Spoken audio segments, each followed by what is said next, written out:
नमस्कार, बहुत बहुत स्वागत और अभिनंदन आप सभी का द डिबेट में। मैं ब्रजेश मिश्रा हूँ। आज हम बिहार के मसले पर एक बेहद महत्वपूर्ण डिबेट कर रहे हैं। ये मसला बिहार से निकला है लेकिन ये पूरे देश को प्रभावित करता है। भारतीय जनता पार्टी ने बिहार में आज चुनावी घोषणा पत्र जारी किया और उसके पहले बिंदु में कोरोना वायरस की वैक्सीन को रखा है। किसी ने उम्मीद नहीं की थी कि महामारी की इस वैक्सीन को लेकर भी इस देश में कभी इस तरह की राजनीति की जाएगी, लेकिन चुनाव है और चुनाव में एक एक वोट जरूरी होता है। उसके लिए एथिकल अनएथिकल सभी तरह के प्रयास राजनीतिक दल करते हैं। इस बार बीजेपी ने ये कहा है कि बिहार के लोगों को पहले कोरोना वायरस की वैक्सीन को फ्री में लगाया जाएगा। तो पहली चीज़ तो ये कि कोरोना वायरस की वैक्सीन आएगी कब, और अगर आएगी तो क्या पहले बिहार के लोगों को लगेगी, और चूंकि उनके यहाँ चुनाव हो चुका होगा, क्या उसके बाद भी कोई वैक्सीन लगेगी अथवा नहीं लगेगी। तो वोट के लिए क्या इस प्रकार की महामारी की वैक्सीन को किसी राज्य विशेष के लिए पहले देना, क्या ये उचित बात है, क्या ये नैतिक है, और क्या ये महामारी के साथ किसी भी प्रकार की राजनीति नहीं मानी जानी चाहिए? मानी जानी चाहिए, मेरा अपना मत है। उसका कारण है कि ये महाविपत्ति, महाआपदा और महामारी सिर्फ किसी एक राज्य, सिर्फ किसी एक शहर में नहीं आई, सिर्फ किसी एक देश में नहीं आई, बल्कि पूरे मानव समाज पर, पूरी सभ्यता पर, पूरे विश्व बिरादरी पर ये एक महासंकट के तौर पर उभर कर सामने आई है। ऐसे में किसी पॉलिटिकल पार्टी द्वारा किसी एक राज्य में इस वैक्सीन को पहले लगाना और उसको मुफ्त में लगाने की बात करना, ये राजनीतिक जल्दबाजी है। किसी को भी इस महाविपत्ति के बारे में इस प्रकार के बयान नहीं देने चाहिए, पहला विषय। दूसरा विषय यह है कि अभी तक भारत में क्या दुनिया में कोई भी देश इसका क्लिनिकल ट्रायल फेज 3 शुरू नहीं कर पाया है। फेज 3 वो होता है जब मरीजों को अथवा मानवों को, यानी ह्यूमन ट्रायल उसको बोलते हैं, जब वो दिया जाता है, उसके प्रभाव और दुष्प्रभाव दोनों का आकलन होता है, इसका अध्ययन होता है, और 1-2 नहीं 10 लाख लोगों पर यह टेस्ट होता है, और फिर उसका बारीकी से अध्ययन करने के बाद कोई वैक्सीन को प्रमाणिक वैक्सीन माना जाता है। कल कोरोना वायरस को लेकर इसी चैनल पर, इसी कार्यक्रम में हुई डिबेट पे देश के तमाम पद्मश्री टाइप प्रख्यात डॉक्टरों ने स्पष्ट कर दिया था कि जुलाई अगस्त से पहले भूल जाइए कि कोई वैक्सीन मार्केट में उपलब्ध होगी। पहली बात तो जब वैक्सीन अभी आनी नहीं है तो उसको लेकर इस तरह की राजनीति क्यों? तो क्या इस देश में वोट देने के लिए लोगों को वैक्सीन लगेगी? जो वोट देंगे उन्हीं को वैक्सीन लगेगी? और अगर वैक्सीन आ रही है तो ये पूरे मानव सभ्यता के लिए होनी चाहिए। भारत सरकार को या आईसीएमआर को यह स्पष्ट करना चाहिए, स्वास्थ्य मंत्रालय को स्पष्ट करना चाहिए कि वैक्सीन किस स्टेज पर बन है। अभी क्या हम ट्रायल की स्टेज पे पहुंचे हैं? क्या फेज 3 का ट्रायल शुरू हुआ है? क्या यह सर्टिफाइड है? क्या ICMR, Indian council of medical research, Bharat की सर्वोच्च संस्था, क्या इस बात का जिम्मा लेगी कि कोई भी जो वैक्सीन है वो अंतरराष्ट्रीय स्तर पर वो प्रमाणित मानी जाएगी? और क्या इस तरह की राजनीतिक पैंतरेबाजी कोरोना वायरस को लेकर करना उचित बात है?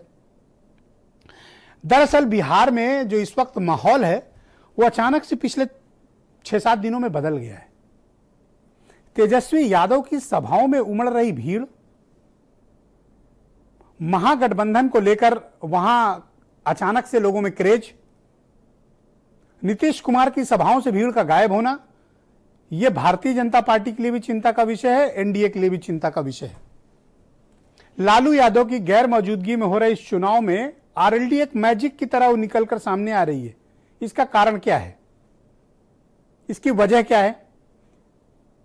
जब तेजस्वी यादव यह कहते हैं कि 10 लाख नौकरी वो पहली कलम से देंगे, तो नीतीश कुमार और सुशील मोदी ये कहते थे कि ऐसा संभव ही नहीं, ये झूठ बोल रहे हैं, हो ही नहीं सकता। आज बीजेपी ने घोषणा पत्र जारी किया और बहनों भाइयों 19 लाख नौकरी का वादा किया है। तो 10 लाख नौकरी देने के विषय का मजाक उड़ाने वाले 19 लाख नौकरी दे रहे हैं। दूसरा विषय कोरोना वायरस का है। मेरा मत यह है कि इसको लेकर किसी भी प्रकार की राजनीति से बचना चाहिए। जवाब देना है तो इस विषय पर दिया जाना चाहिए कि लाखों माइग्रेंट्स कितनी मुश्किलों के साथ, किन कठिनाइयों के साथ सफर करते हुए, हजारों मील का सफर करते हुए बिहार पहुंचे थे। हमें उनकी समस्याओं पर बात करनी होगी। आप बिहार की उस बहादुर बेटी को याद करें जो अपने पिता को गुरुग्राम यानी गुड़गांव से लेकर बिहार तक साइकिल में बिठा के ले गई, याद है आपको? इसी उत्तर प्रदेश की सीमा से लाखों बिहारी भाई हमारे पैदल सफर करते हुए अपने घरों को पहुंचे हैं। तो जिन्होंने ट्रेन मुहैया नहीं कराई, बस मुहैया नहीं कराई, हवाई जहाज मुहैया नहीं कराई, आज वो मुफ्त वैक्सीन की बात कर रहे हैं, वो भी तब जब वैक्सीन का कोई अता पता नहीं है। तो वैक्सीन आएगी तो क्या सिर्फ पहले बिहार के लोगों को लगेगी, या पश्चिम बंगाल में चुनाव है वहां के लोगों को लगेगी, फिर उसके बाद उत्तर प्रदेश का चुनाव है यहां के लोगों को लगेगी? तो क्या वैक्सीन चुनाव के साथ साथ घूमेगी, या वैक्सीन सबके लिए सुलभ उपलब्ध होगी? और हेल्थ विषय स्टेट सब्जेक्ट होता है, health is a state subject, यह राज्य सरकारों का विषय है। केंद्र सरकार इस पर कोई निर्णय नहीं कर सकती कौन राज्य में पहले वो लगाएगी। No, not possible.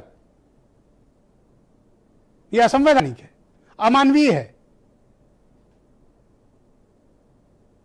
इस प्रकार के स्टेटमेंट देना, वो भी भारत की वित्त मंत्री का ही थोड़ा असहज करने वाला है कि बिहार के लोगों को मुफ्त वैक्सीन पहले लगेगी। क्यों भाई?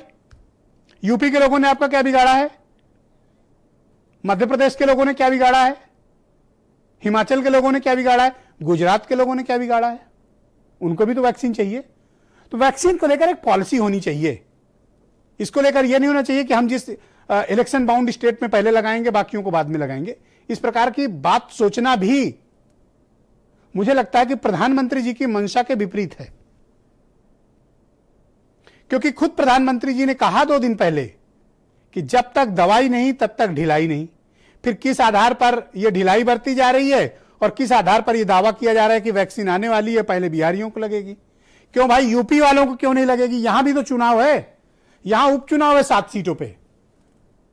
तो इनसे क्या प्रॉमिस किया जाएगा कि इनको कब वैक्सीन लगाई जाएगी? बताया जाना चाहिए।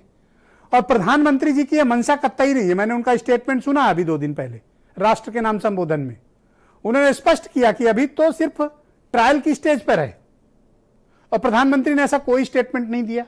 फिर भारतीय जनता पार्टी इस प्रकार का बयान क्यों दे रही है कि वोट दो, वैक्सीन लो? भाई, क्या वैक्सीन भारतीय जनता पार्टी तैयार कर रही है? क्या वैक्सीन भारतीय जनता पार्टी के फंड से तैयार हो रही है?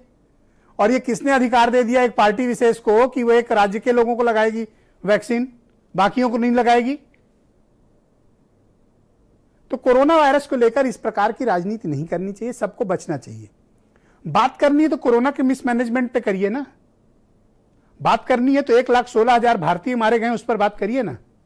बात उस पर होनी चाहिए कि हमारे मिलियंस लोग किस प्रकार की मुसीबत उठाते हुए अपने घरों पे पहुंचे, लाखों लोगों, करोड़ों लोगों के रोजगार चले गए, उस पर बात होनी चाहिए। विषय यह है महत्वपूर्ण। पोस्ट कोरोना बिहार का इलेक्शन पहला इलेक्शन है। मैं आपको पिछले कई डिबेट से यह बात समझाता आ रहा हूं। आप इलेक्शन का पैटर्न समझिए, राजनीति के तौर तरीके समझिए, चीजें, समाज, राजनीति कैसे बदल रही है उसको एहसास करिए। यह पोस्ट कोरोना पहला इलेक्शन है या ड्यूरिंग कोरोना पहला इलेक्शन है? इसमें क्या हिंदू मुसलमान चल रहा है? नहीं। इसमें क्या मंदिर मस्जिद चल रहा है? नहीं। इसमें क्या CAA NRC चल रहा है? नहीं। क्या इसमें शमशान कब्रिस्तान चल रहा है? नहीं। इसमें क्या चल रहा है? रोजगार। इसमें क्या चल रहा है? नौकरी। इसमें क्या चल रहा है? स्वास्थ्य। इसमें क्या चल रहा है? शिक्षा। इसमें क्या चल रहा है? अच्छा इंफ्रास्ट्रक्चर।